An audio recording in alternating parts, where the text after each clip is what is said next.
Gang Hang. Good morning. It is the Gang Hang. It's Saturday.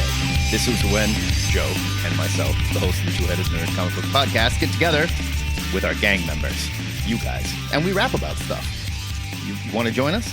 Join our Discord. You can learn more about it. We would love to have you. Please, as always, seed the chat with stuff that you want to talk about. I have some stuff that I seeded already in our Gang Hang channel that I would love to get into. If you kids would like to do it, I would love to hear how we feel about the conclusion of the Sabertooth War to begin.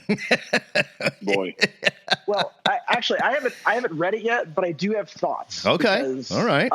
Are you okay with us spoiling it? Spoilers, Sabertooth wins the war. Or Sabertooth does not win the war. I'm totally spoiler proof on that stuff. Okay. So all right. I don't care what happens. I just care how it happens. Sure. But so my thought is, okay, I just want to get the gang's thoughts on this, because I think Marvel and X-Men in particular have a story problem that has happened a couple times now.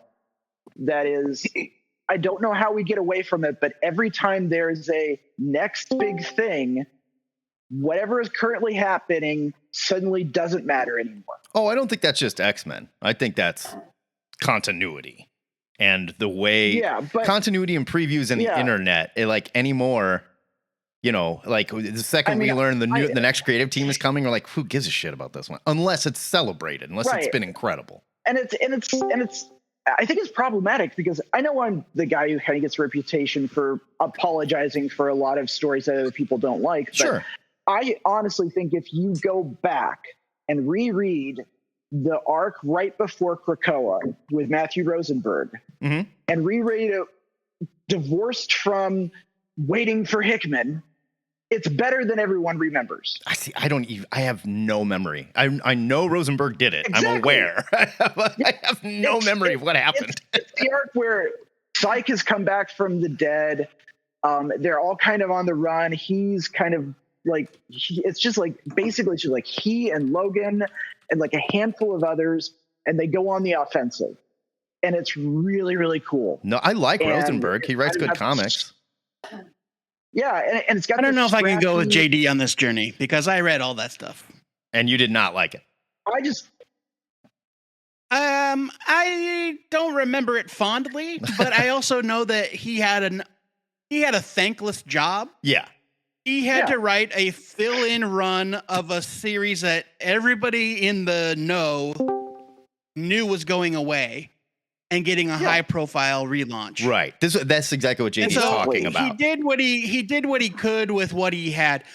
There was a lot of stuff where like the people were getting killed and resurrected by the Phalanx.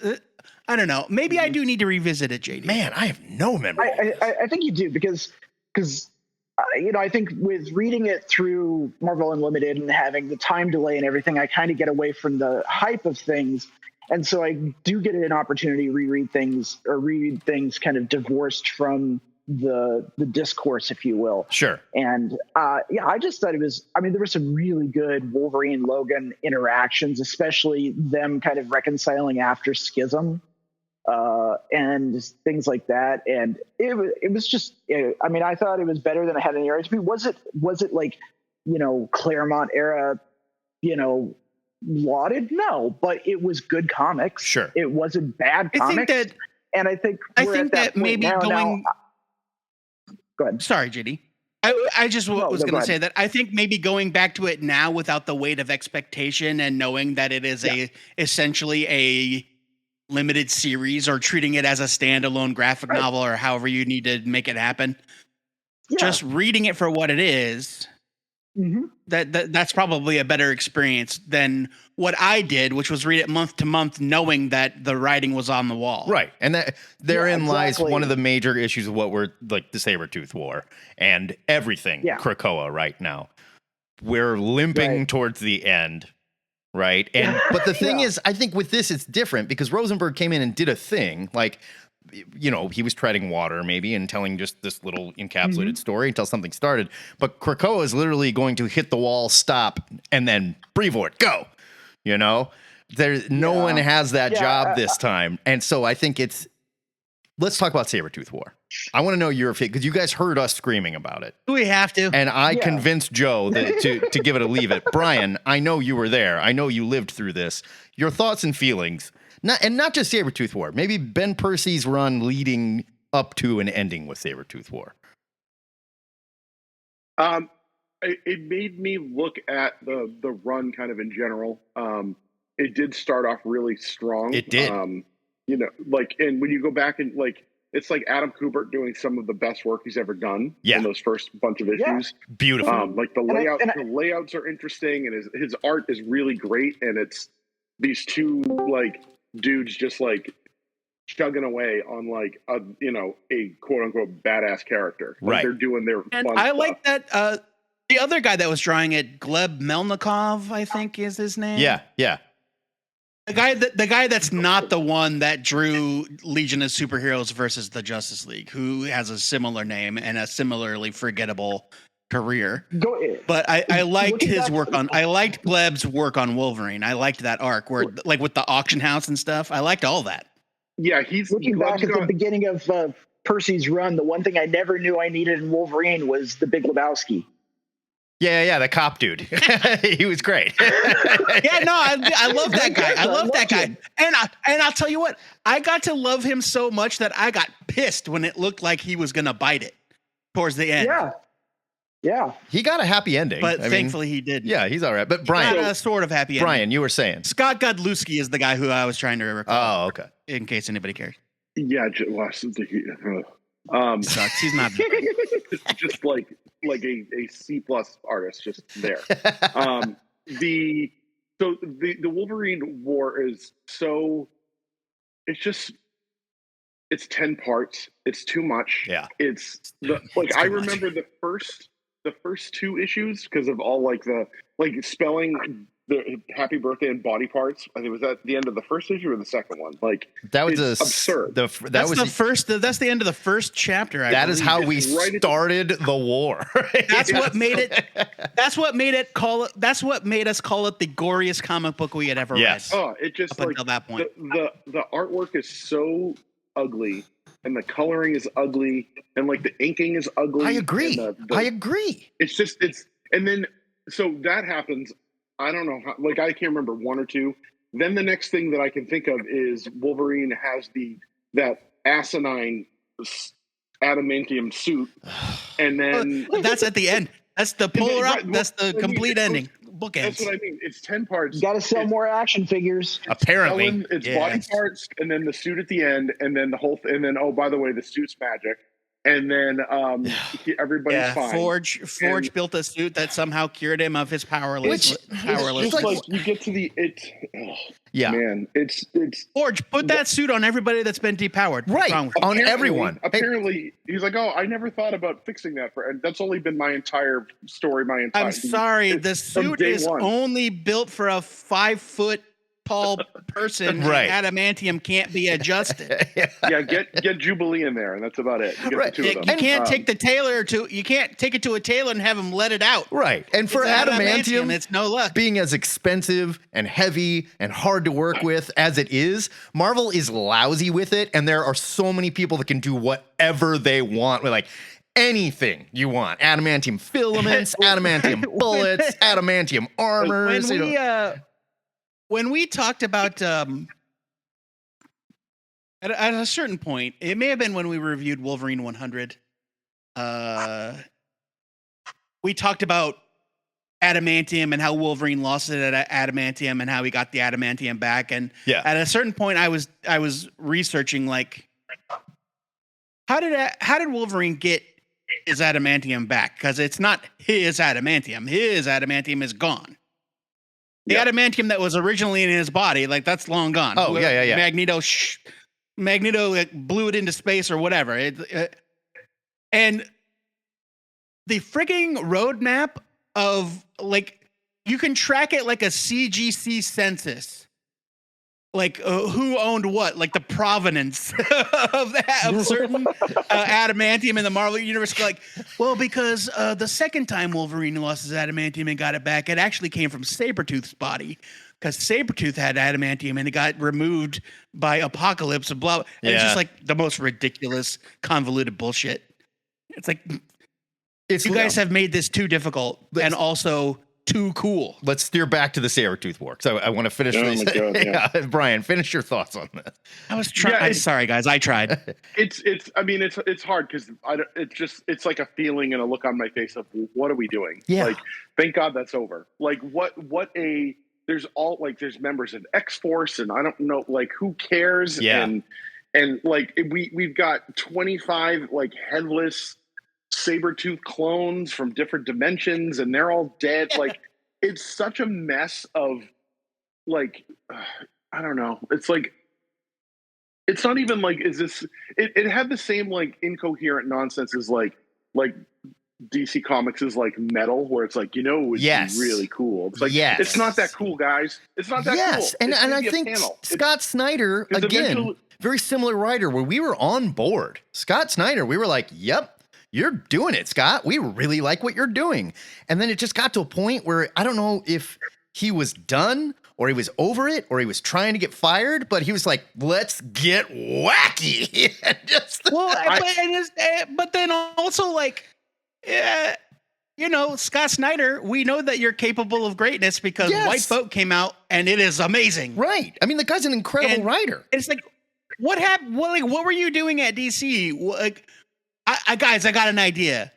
It's an idea where there's an evil Batman, but whoa. Hold on. There's actually 10 evil Batmen, but they're also evil versions of the other Justice League people at the exact same time. Oh, and a more evil version of the Joker. That's Batman. Yeah. Oh, and a guitar lick is going to save the universe, and the guitar lick is from the Batman TV show from 1966. That's the metal part, bro. That part I think is it's taste based. Like it's because Greg Capullo. I mean, look at the guy with the shaved head and the goatee. Like you could tell he's got the worst taste in music. Oh yeah, you can just tell he loves the worst. Oh yeah, he admits it. He loves dirtbag metal. He admits it. Yeah, so he's like, so he's listeling to like, I don't know, Warrant or some like awful God. I hope it's more updated than that. It's not. He's like sick. Tesla's older than Warrant, Joe. He's an old dude. Like he's not like he thinks Kiss is still the coolest band on the planet. Kiss, come on. It's so they're it's like that's their vision board is like, I want it to be as cool as this, and it's like that's not cool, guys. So and then everything is just that makes sense though. Like that makes sense. What doesn't make sense to me is Ben Percy did not give us any of these hints that this was in him until all of a sudden they were like, we're going to make the most violent Wolverine comic book that's ever happened. And all of a sudden Wolverine's going to be in love with his kids. Like out of nowhere, he's like, my son, Doc, and it's not out of nowhere. My daughter, you haven't read the whole X-23. arc of Wolverine. You admit that you have not read that whole arc of Wolverine. I mean, I haven't read the whole thing, but he sure leaned into family he as has fast slowly as possible. gotten closer with Daken and X-23. Like, this has been building since Krakoa began. Was the whole plan he cares about his kids. Was the whole plan to get close to his kid so Sabertooth could cut him up and spell happy birthday with his body parts? That was the plan? Look, it is interesting. It's interesting. I'll say, for what it's worth, Brevoort has been strangely open about the truth of things behind the scenes. Not like giving any details necessarily, but he's been like, oh yeah, Ben Percy had an idea for some such, I think Fall of X maybe. Ben Percy had an idea and he was gung-ho about it, and it came too early in the run of Krakoa. And so we were like, that's great, Ben. It's a fun idea. It's awesome, but not right now. And then they kind of shoehorned it into the X Lives and X Deaths of Wolverine, the two part. And so like Ben, like, God, I forgot that was even a thing. Yeah. I completely Percy's forgot had about these that. pitches to the X office that have been rejected and rejiggered and repurposed. And I just kind of wonder if some of that stuff we're seeing in the Sabertooth War. Yeah, I think so. I think I see where you're going with this. I don't know. I don't mean to get all Matt Bomb about it, but No, I think you're right. I think they emptied the chum bucket that he had, his Wolverine chum bucket. That was just like, well, we'll save all that gore for later. I'll save that gore too. I'll save that, and then here it all is, kids. You know?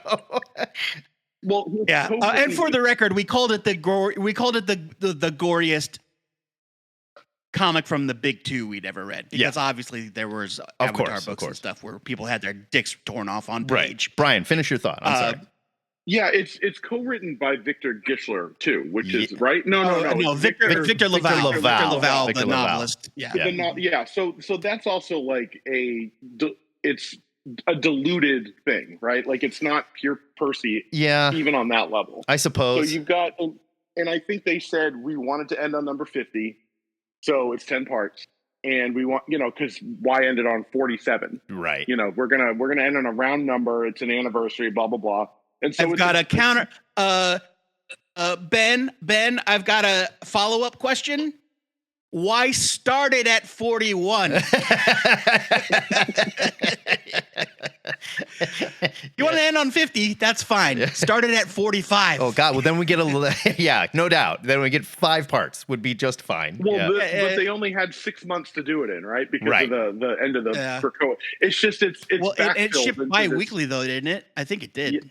Yeah. But then they'd have to do 2 arcs bi-weekly. Like they had like 10 issues to do over 6 months or something. Yeah. Like, because we're up against it, right? Like, and I think that's why the art looked the way it looked too. I think there was a lot of rushing, and like they're like, screw it, just make it gritty. It's gonna be gritty. It's grittier. There we go. Now get all the grit in there.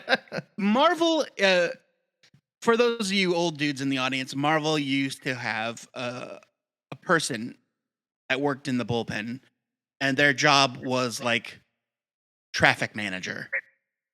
Traffic director, like literally, like that was their title. It was something akin to that. What does that mean? Traffic was definitely in the name, and I think for a long time it was like Marie Severin, and I think that like the job is make sure this shit makes sense, you guys. Make sure it makes sense. Make sure the schedule makes sense. And I don't think there's anybody at Marvel doing that job. No, I don't think so anybody either. at Marvel is like really paying attention. No, I disagree. I think someone probably is, but it's more like this Krakoa stuff has to end so fast. We don't have time to worry about it. Yeah, who cares? It's got to come out. We got to get it out. We got to get to Wolverine 50 because we're going to get a 0.5% bump on pre-orders. Right. So right. Yeah. Anyone else have thoughts on the Sabertooth War? Or shall we move on? Can we please move on? Shelved. Let's move on. Another question that we brought. So Cobra Commander ended this week. The miniseries was fantastic. And the Energon Universe is in a fantastic place. Pretty good. Super excited for Scarlet. Can't wait. One of the things we started talking about during a review, Cobra Law. And it's divisive. And it's not just divisive amongst Joe and I. It's divisive amongst a lot of people. Let's pause for a second and reset the idea of Cobra Law for everybody. Well, sure. I mean, we all know, right? Look, there are people listeing to this in podcast form. All right. Good point. Listening now, they don't know. So in 1987, G.I. Joe the movie came out, and it was a cinematic version of the cartoon, very similar to the Transformers movie where Optimus Prime died and all that. The G.I. Joe movie embraced a science fantasy element that up until that point was not really part of G.I. Joe. Now, yes, you did have them making like Frankenstein and Serpentor together and stuff, but this was like people at the center, like snake people at the center of the earth, kind of like craziness, like science fantasy, I would call it. Yeah.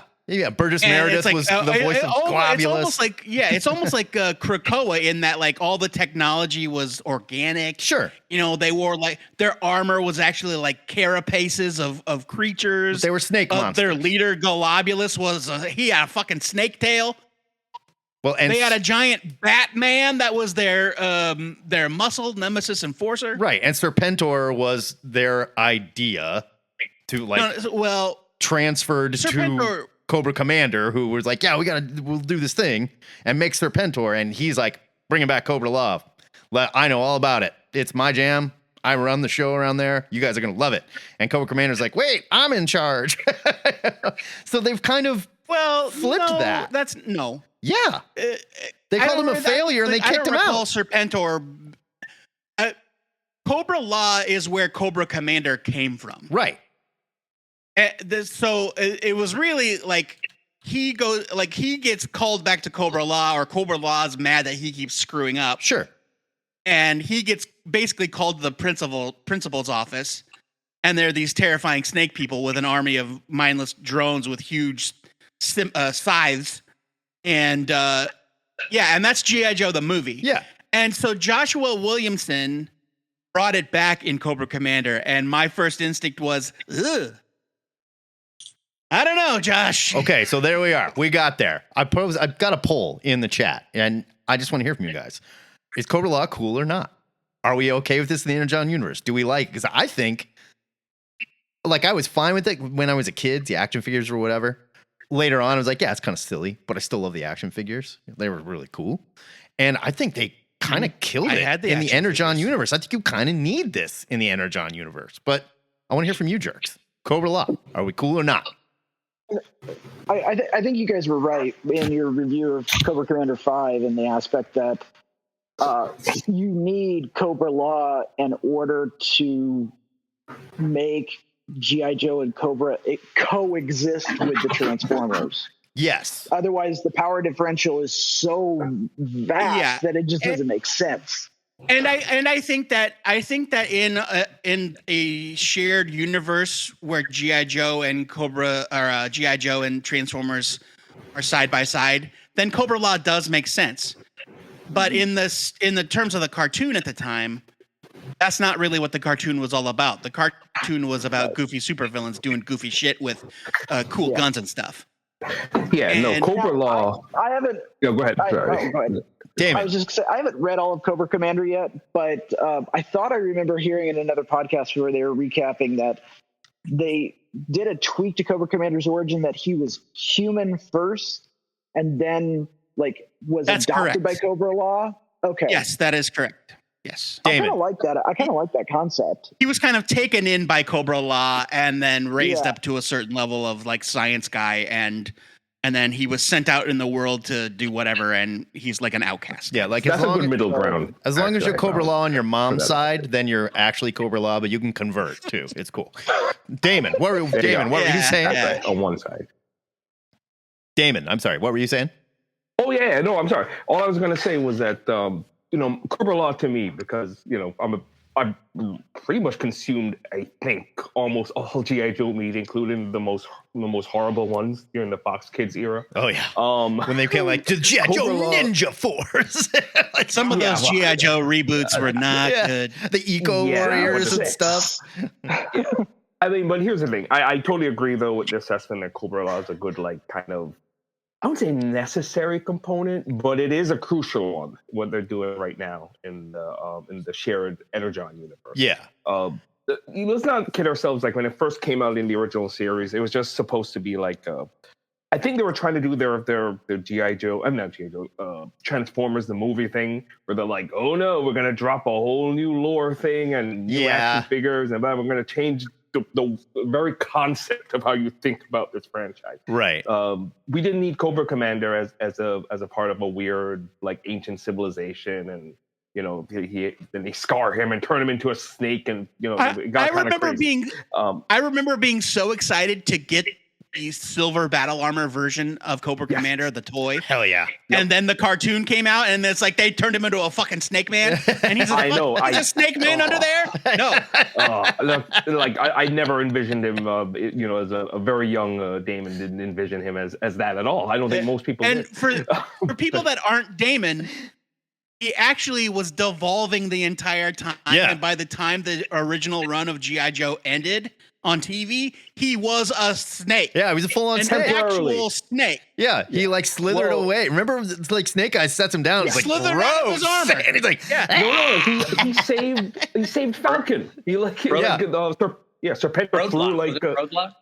it was Roadblock. Roadblock. Yeah, Roadblock. That was a whole thing where he was with Roadblock, and they were traveling together for a time. But in the end, though, he does a face turn as a full blown snake and saves Serpentor from Falcon from one of Serpentor's stupid little cobra spears. Yeah. He's like, I was a man. That's all he can say. He's Yeah. like, I was a man. Yeah, Serpentor does the Conan the the Barbarian thing where he like makes like weird little snake swords and throws them.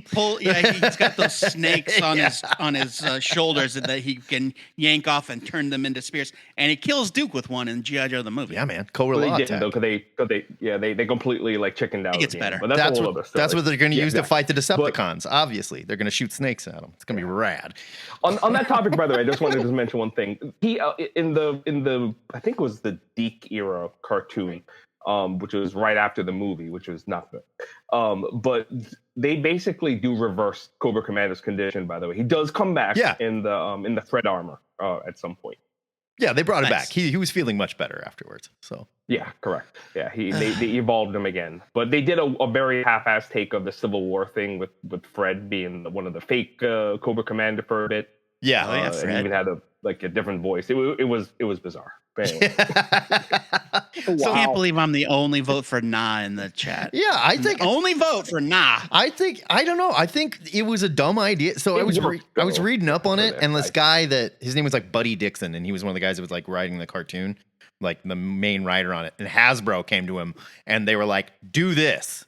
And he was like, well, let's figure out a way to write it in. They're like, no. We want it now. And he's like, okay, well, what are we going to call it? And they're like, I don't know. Give us we'll just put a placeholder name on it for now. And then we'll come up with something cooler. And he was like, all right, Cobra LA, whatever. Cause it was like dictated from people in LA. They were like, do this thing. They were originally based in Hollywood. Yeah, and so like they never came up with a cooler name, and he was just like, "Fine, you want it done? Cobra Law." There we go. And they'll go. They were actually evil movie executives. yeah. There's really nothing. Every time they have the war cry, it's for Cobra TV executives. Right, at that point. right. Fantastic. Not to mention that they're a race of snake people older than man that named themselves the English word for a very specific type of snake from India. But Lord. I mean, whatever. Sounds about right. Co-opting. Yeah. Well, whatever. Maybe it's a Scientology thing. Maybe Cobra Law made us smart. Like we're the monkeys, and like and they're the reptile people that are controlling society. I mean, there's all kinds of ways minus around the that. anti-Jewish stuff that goes along with that. But whoever came up with the word cobra for that specific snake, like the origin of the word came from whatever. Sure. It's when was it a Green Lantern comic? I think it was Green Lantern something or other recently where these people, these aliens come to Earth, and they were speaking German.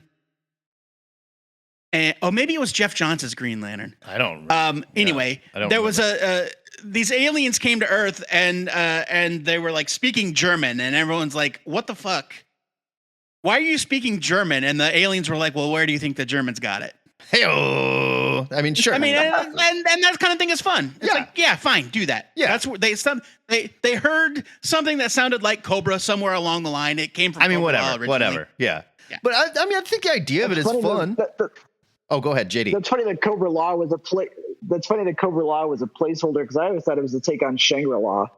Yeah. I think that same. I'm sure they justified it somewhere in the writers' meeting about. I guarantee. Like Shangri-La too. Yeah, and the whole idea was though, like from that work. old, like super old conspiracy theory about like the lizard people that control society and everything. Like, here you go. Yeah, Cobra Law. That's your dogs. But you can't. At this point, especially with the Energon Universe, I think we're all kind of alluding to this. there's no way that you can kind of put the genie back in the bottle at this point. So you might as well. Like, Cobra Law is not the most extremely insane thing in this comic. Yeah, I mean, I guess as long as it doesn't become the focus, as Brian said in the chat, right? You know, if they want to use Cobra Law or say that Cobra Commander came from Cobra Law and then built this very human organization using stuff he learned and technology he stole from Cobra Law, then I'm fine with that. Yeah. But I don't want to see like those faceless Cobra Law Vipers, you know, running around in the terror drone. They're crazy. They're crazy. The little just running around. Yeah. Like Nemesis Enforcer should not be a member of Cobra. You know, he's cool. You see him for 5 minutes at a time, once every 30 years. Brian, he's coming up with a new action figure, by the way. I forgot to mention that. Like, actually, a very large one. Oh, really? Like kind of the movie. Yeah. Well, you know what? The 6-inch scale, but it's gotcha. It's going to be the wings. Going to have real wings this time. Hey, all right, Brian, you were going to say. My point is that you're probably going to see him a lot in the comics. Yeah. He's a cool design. I think I have a bigger problem with the idea of Cobra Commander actually putting all this together than him being from some secret society underground. Like, he is almost full buffoon most of the time on the cartoon. Oh yeah, you know, like he is yelling and like I feel like it's an Emperor's new clothes kind of thing where he's in charge and he rants and raves and he screams and he's a maniac and people are afraid of him. But the idea it's an Emperor's New Groove kind of thing. That's how I prefer to look at it. It's very timeless. But yeah, the idea that he is some mastermind where, I don't know, like, look at that guy. It's tough. It's tough to get over that in the comic. In the comic, though, he's very much not. Right. I'm gonna say, like, in the Larry Hama run, like, yeah, okay, fine. Like, in the cartoon, we know that was also done for comedic effect. The Larry Hama comics, he was very capable. Yeah. Listen, that dude.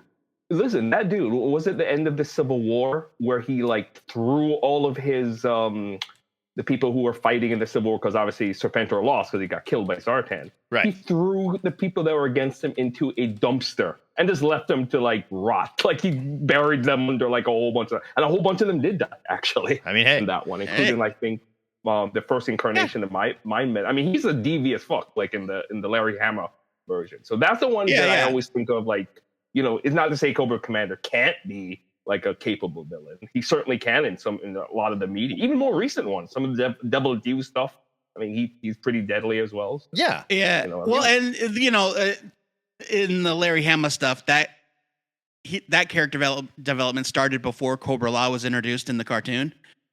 Yep. And so back then, like, he was still just a very charismatic former used car salesman. He created, that somehow created this cult that he turned into an army. Sure. Yeah, which is also kind of a weird, you know, I hate to say this in retrospect, there's a lot of parallels to him. There's certain people that we know of right now. Like, I don't know what you mean, Damon. But the point being, though, is they're not people we're talking about, Damon. You're talking about felons. Well, You're talking about felons. Okay, we're famous of course, felons. People, their convictions. Of course. You're out to commit any felonies on your way to the parking lot. Yep, exactly. That was so great. Yeah, that meme was so great. The best Clerks meme we've ever seen. Yeah, thank you. If for no other reason, like Clerks, thank you for that meme. In a row? All right. Too good. Okay. Next topic. Last week, we were talking about Giancarlo. Wait. Stop, hold on. Matt, Sorry. JD wanted to talk about something. Yeah. I wanted to bring up, so on the digital comics front, because, you know, I'm always looking for replacements for Comixology. Oh, right. So, this one, it's not new, but it's been around for a while, but it just came out on Android. Okay. Which, you know, I'm a heathen, so I do Android. Sure. Matt, you saw my tablet. Yeah. It was freakish. I didn't say it. I didn't want to upset you, but it was freakish, and I can't believe you just whipped it out. But anyway. Yeah. Hey, you liked it. So Omnibus. You guys need a room or anything? You need some privacy, or? Yeah, sure. But no. So it's a new comics marketplace on digital for digital comics, and I'll be honest with you. Right off the bat, there are more pros than cons. I'm definitely impressed. I think some of the things it does really well that Comixology got wrong in the outset is it's dead simple. There's not a lot of bells and whistles. There's not a lot of, there's some promotional stuff, but the interface is super clean. Their content list is surprising. They've got, 16 publishers. Oh, really? Ablaze, Ahoy, Archie, Black Panel, Boom, CEX, Dark Horse, Humanoids, IDW, Image, Mad Cave, Massive, Oni, Papercuts, Scout, Silver Sprocket, Top Shelf, Titan, Valiant, Vault. They've got like everybody else except for like IDW and Image, basically. No, IDW's here too. Oh, IDW is there. Okay. Yeah, IDW's there. Image is there. Even Dark Horse. So everybody but the big two, everyone but basically. Everyone but Marvel and DC, pretty much. I can't think of a publisher that they don't have. Boom. Yeah. So far, really, the only two downsides I can find are, one's just a pet peeve, which is they don't double page spreads are split. You can't turn it sideways and have it go across. It's still 2 pages. Yeah. Which we live in the year 2024. This shouldn't be hard. I know. Come on. And they don't have a panel by panel view, which to me is a pro because I hate panel by panel. Yeah, I don't like it. I don't like panel by panel. All you can do is Guided zoom in and pan. So I like that. The other con to me is everything is cover price.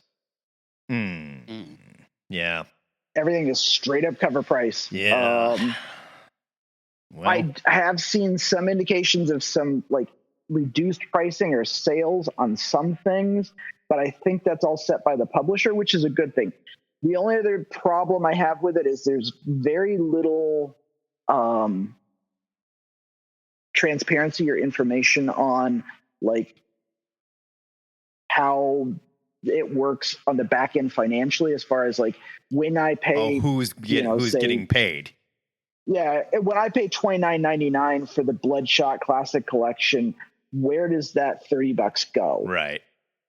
How much does the creator get? How much does the publisher get? You don't want to know. Yeah. You don't want to know. You probably don't want to know that. Yeah, it's like wondering about right. how Spotify pays people. Right. Right. I think that is part of it. But for the most part, I've definitely dipped my toe in there. I've picked up a couple books. I'm kind of going down the Energon journey through this app because fair enough. I want to stay on top of that, obviously, and it does have a subscription option. So say the name again, JD. Say the name of the app again. Omnibus. App. Omnibus.app. All right. Yep. A new one to check out. When they first came out, they only had an iPad version. Gotcha. And then they expanded into a desktop version, or like a website, a web browser version. And then they just came out with the iPhone and Android version. If you read comics on your iPhone, you're a psychopath. Okay, oh god. Yeah, I can see it if you're a fan of the guided view, the panel by panel. Maybe, if you're not, but then no. Good God. And I will say that reading on your phone does make the stupid Marvel Unlimited comics or the Infinity comics, the scrolling ones. Those are more tolerable on a phone than they are on a big screen. They are. Yes, I agree with that. Still don't need to tolerate them. I'm sorry. I don't really I have not really cared about any of them I've read, no matter how hard they try. But that's a whole separate issue. All right, we got a lot to get through, so let's keep rolling here real quick. Last week, good recommendation from JD though. We were talking about Giancarlo Esposito, and we're all like, "Oh, he's going to be the voice of Norman Osborn in Spider-Man," right? Wrong. He is a bad guy in Captain America: Brave New World, apparently. This news just dropped. They're reshooting, and he is a bad guy. Who the hell is he going to be in this movie? Call our shots. Is he going to be in charge of the Serpent? is he going to be in charge of the Serpent Society? Maybe. I think they cut the Serpent Society stuff. I think Seth Rollins, by the way. Yeah, he filmed a bunch of stuff, and they took him out. You think they cut? You heard that they cut that? They did cut that. That's what. Yeah, the Serpent Society. Yeah, that's why Seth Rollins, famous WWE wrestler, lost his job. He is no longer in the movie. Yep. Well, I didn't know he lost his job. That's my. Yeah. Well, he's just not going to be in it. He was going to be like he was going to be like your Copperhead or something. I don't know. Yeah. Actually, they said he was King Cobra. Oh, King Cobra. He was going to be Puff Adder. Oh God, I would love it. Or Constrictor with the arms. Yeah. I mean, King Cobra makes sense. I do love Constrictor, but he's not part of the Serpent Society. No. Well, I was thinking that if they were going to go that route with the more like Falcon and Winter Soldier style grounded story arc, I thought they would make the Serpent Society more like the other Serpent Society that came out in the 2000s. That was more like the militia group. Oh, like the Runaways parents or whatever. So, there's a second group. There's another group in Marvel, and I don't know if this is the same group that you're thinking of, JD, but there's another group called the Sons of the Serpent, not the Serpent Society, and they are more like a racist militia. Like was that the Runaways? Their parents were in that cult when they all ran away. Was that them? No. They were like in the service of some crazy like aliens. Right. Yeah, the Pride. Yeah, that was called the Pride. That's right. No. Sons of the Serpent were dudes they were like militia dudes, but their whole deal is that they were. I think it was revealed that they were like formed by the Hate Monger, and so like they were super racist, snake based. They were kind of like a take. They were kind of like a takeoff of the Real World Minutemen that were like down on the border for a while. But I saw a picture of Giancarlo from the set, and he's like all in like almost like Walking Dead, like military gear style. Yeah. So he's in like a military outfit. Okay. But it's like it's not like official military. It's like Army surplus military looking gear. Yeah, like Proud Boy type thing or something. Yeah, maybe he plays maybe he. I mean, if that plays into the idea of something similar to the Sons of the Serpent, where it's this like group of disenfranchised people who are taking. I mean, it doesn't really work with Giancarlo Esposito being black, but. I mean, maybe they hate something else. You'd be surprised. Maybe they're not racist. Maybe they're just anti-government. Black and Latino members of the Proud Boys. It's like, I don't know why. I mean, I get it. The Proud Boys was led by a Latino. Yeah, I don't get it, but there it is. So, I mean, I don't know. That group attacked Captain America in the Ta-Nehisi Coates run. Yeah, just in the last couple of years. Yeah, right. Big time. The Proud Boys or the Sons of the Serpent? Not the Sons of the Serpent. I think that'd be working pretty together. Weird. That would be pretty bold of Marvel if they made the Proud Boys actual comic book supervillains. I do think they are going to do something along those lines with this. It looks like he's wearing, like JD said, he's got a bunch of like Proud Boys tactical crap he bought off the internet or something. You know, and there's some type of militia thing. From like the GI surplus, from the Army surplus. Some type of militia thing going on. I just don't know who it's going to be. Like what name do you drop on it? You know, are we going to get it? If you guys have that photo, drop it in the chat. They're going to give us a named villain. The Gravy Seals. Matt, this story should be ringing every one of your conspiracy bells because we've got a movie that is supposed to be done that they kicked the entire plot of bad guys. They completely rewrote it. An A-list actor 2 weeks ago. Yeah, like the bell is ringing as loud as it can be. Of oh my god, we've made a huge mistake. There's been a lot of rewrites. They're reshooting 22 minutes of the film, which says like you've got to be changing like the end, right? You have to be. You're not going to reshoot 22 minutes and stick it in the middle. I mean, so what are we? So what are we saying, Brian? That all this news means that a movie we haven't seen yet already sucks. 2-day shoot. Oh, 22-day shoot. I'm saying that they watched it and they thought it sucked, and they had to they kicked the wrestler out and replaced it with the probably the second or third actor when you Google who should be in a Marvel movie. That guy's name comes up, and they backed the truck full of money up to him and said, "Will you come and be in this movie?" And he's like, "Yeah, I guess. I'm not making some awful Netflix series right now. Let's do it." I don't even think the truck needs to be that big because Giancarlo Esposito will be in anything. He's kind of like Samuel L. Jackson in that way. Yeah, he's been very vocal about wanting to join Marvel. But to me, it sounds like what you're describing is that a group of creatives and executives decided that the work that they were doing was not meeting their standards, so they went back and revised it and made it better. Yeah. Last I checked, that's the creative process. Oh, I mean, we'll see. I don't know. He's got those like throwing knives strapped to his chest. I think he's gonna be like a hate monger. I think he's gonna be like a hate monger type character. I think they're gonna. He might be. He might be When you guys said he was wearing like fatigue, like I thought he was gonna be looking like an old like Vietnam veteran kind of dude wandering around in his old army jacket. Like this guy looks like he's ready. Like Sergeant Slaughter. Like, yes. This is the new version of Sergeant Slaughter. Yeah. Comes back to G.I. Joe. Yes. Let's do it. No, I think they're. Oh yeah, maybe he's like Dave Chappelle's black white supremacist. My guess is hate monger. Thank you, Joe. And I He's think it's a also cool blind, by the way. idea He to, didn't know he was if they blind. are doing hate monger, I think it's super ballsy to cast a person of color as the hate monger. I think that's rad.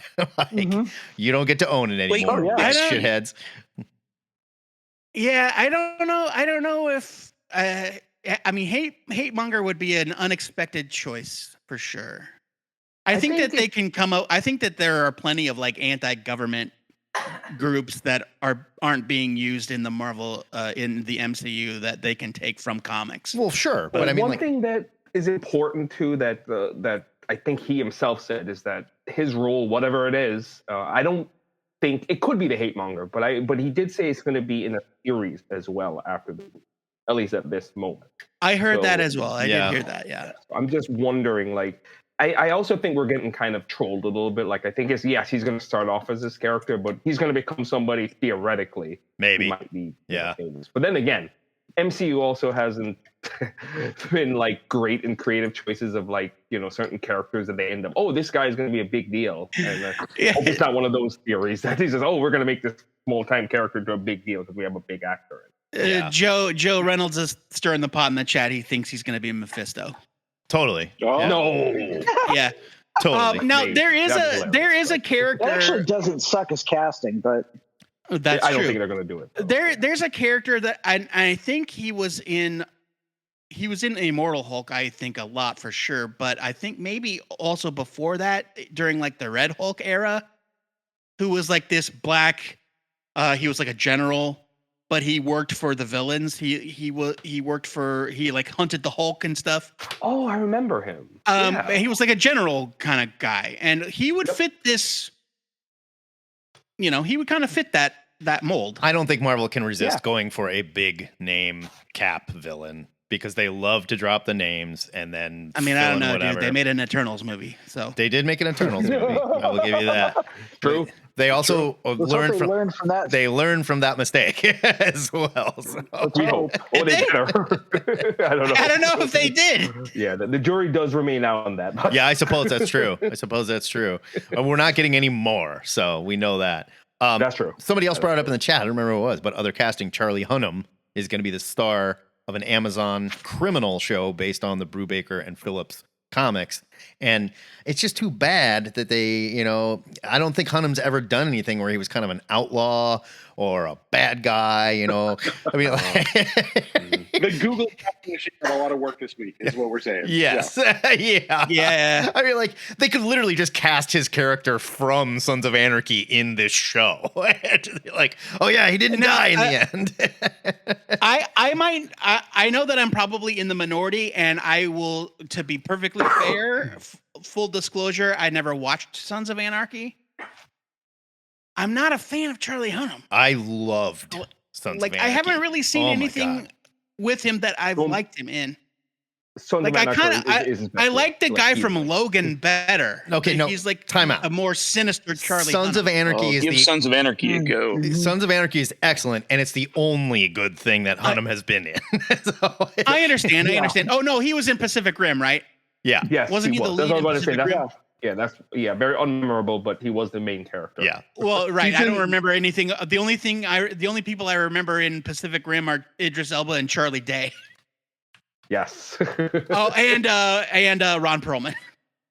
Oh yeah, he had the best character actually, the arms dealer. Yeah, easily. No, Sons of Anarchy. Oh my God, that show is amazing. It is so good. I understand. It's just one of So those. good. It's a blind spot for me, and so the few things that I have seen Charlie Hunnam in, I've been ambivalent. It's about. underwhelming. Yeah, no, they thought he was going to be a thing after Sons of Anarchy. They're like, all right, here he is. And then they were like, Pacific Rim. And I think he was in the World of Warcraft movie. Oh yeah, he may have been a and- voice in the Warcraft movie. No, he was a person in the World of Warcraft. Or no, was he a wait. voice of one of the orcs? Matt, we Sure. saw Warcraft together, and I can't remember if it was live action or CGI. It was both. Oh my god, They had CGI characters It in was the both. world. I can't remember what kind of movie it I was. think he was a voice of one of the orcs, right? But like That says a lot about the. they Warcraft really movie, by wanted the him to way. be a thing, and then he was not a thing. So I think this is something he could completely excel in. I think he'll be fine here. Yeah, I mean, I give him a chance. He's got fans, and that's fine. It's just like I wasn't like super excited when I read that, just because I don't have as much experience with his work as other people do. And if you have not read Criminal, oh my God, stop listening to this and go read I love Brubaker that. and Phillips' Criminal. It is amazing. Absolutely amazing. I went to comic tour weekly sometime, not weekly, but every other week, because I knew there were different series that were coming out around that time. Yeah. I used to pick up anything with a criminal logo on it. Oh. So good. And I mean, like, and an adaptation should be fine, but I kind of, we don't need to go direct adaptation. Like you Well, can, it's going to go noir, right? I think. Yeah. I mean, they have to like make it at least that type of a. I mean, they can make a direct adaptation of the first criminal arc. You know, Sure. there's no reason why they can't adapt some of those arcs. no, I'm not saying that they can't. I'm at a point now where I don't want to know everything that's going to happen when we do this. When they tweak it a little bit and change it slightly. That's true. Yeah, I don't want to go into But I mean, it. But if they make a criminal movie and he doesn't play, Lawless or whoever, then is it a criminal movie? You know what I mean? No, he is the main. Yeah, he's the main character. I'm not worried about that. I'm like talking about like Invincible, for example, where Kirkman said, "I'm going to change some things. There were things I wished I would have done differently and done better and whatever. So I'm absolutely going to change some things." I think that's kick ass. And when these creators are allowed to do that, like, look, when I was doing this, I was younger, and I feel like I got better. So I want to do this better. Yeah, fair enough. That's all I'm saying. And I think Brubaker's naming I'm attached down to with it is those. excellent I thought. news. So yeah, super excited for this. Things. In the chat, real quick before we move on, regarding Giancarlo Esposito, Trevor suggests Dr. Faustus, who is a very cool, underrated Captain America villain. He's kind of like he brainwashes people onto his side. Like he turns Sharon Carter into like a sleeper agent, and that kind of Oh stuff. yeah, Yeah. Johan. Like he bamboozled Sharon Carter into assassinating Captain America with the time gun, the time travel pistol. Kapow. Yeah, He's a could see Hydra that, guy. Actually. Johan. Yeah, I have a feeling He's worked for the Red Skull. Yeah, Mm-hmm. he's Johan Fenhoff. Johann Fenhoff. There you go. I don't know. I mean, yeah, that could be cool too. I don't know. We'll see. It looks I like think he recently appeared in Black Panther. my money based is on that cover. My money's on Haymonger still. I think they're going to go big name. Good news for Zack Snyder fans. We're getting a 300 TV series, and he may or may not be directing it. Maybe. Like, speaking of going back to the well, I mean, things didn't turn out with the, what was it? Rebel Moon, the Moon. Scar Giver, or whatever. Like, I get these solicits, and I still can't believe it. They have Rebel Moon action figures, like a whole line that they're about to release. They thought Rebel Moon was going to be a thing. And they were like, "Yep, we've heard the millions of Snyder fans on the internet, millions of them can't possibly be wrong." Like they did not learn the DC lesson. Netflix is like, "No, we read the internet. Everybody loves this guy. Like, just do it." Yeah, and then even after the part one, people fought for it. Part one, we're like, you know what? Everybody's wrong. This is great. We love it. And then part two, they're like, God damn it. I can't lie about it anymore. This sucks. Even its own fans. It's like, it's too bad. But a 300 TV series, I don't need it. Don't need it. I don't need it either. The movie, I think 300 to tell. Yeah, like I think it's a historical story. Like, come on. It's done. Like once you've told it once, how many right. times you got to do it? And like, other than retelling it, you're gonna make a Xerxes. There was a Xerxes movie. There was a Xerxes movie. Or did it actually come out? Yeah, it happened. It wasn't great. There was an actual 300 sequel. It was called 300 : subtitle. Yeah. Yeah, I think with it was completely different actors. Yeah. It was called 301. Like, I don't think 300 Rise of an Empire. 301 Rise of an Empire. There was a prequel, 299. Yeah, no, they have to do 302, so you know it's a sequel. 302 Rise of an Empire. Yeah, I can't say I care too much, but whatever. Somebody's excited. Well, it is noon. It is upon us here. It's been a good gang hang. This has been fun. Always good to hang with you kids. We'll be back next Saturday. No show this week. I'm traveling, so I'll be in LA if anyone's around, wants to grab a drink or something. So it's gonna be awesome. If anybody wants Matt's address, hit me up. Yeah. I have a key to his house. Just told the internet that I'm out of town, but I did recently just buy a super expensive home security system, so I can do that now. So there we go. I can see you on video if you break it. It'd be great. All right. All he just says that. He just says that shit to intimidate people. Yeah, totally. Good times, kids. We're gonna get out of here. My name's Matt Baum. I'm the Internet's Joe Patrick. This is Two-Headed Nerd. Signing off, babies. See you next time. Bye.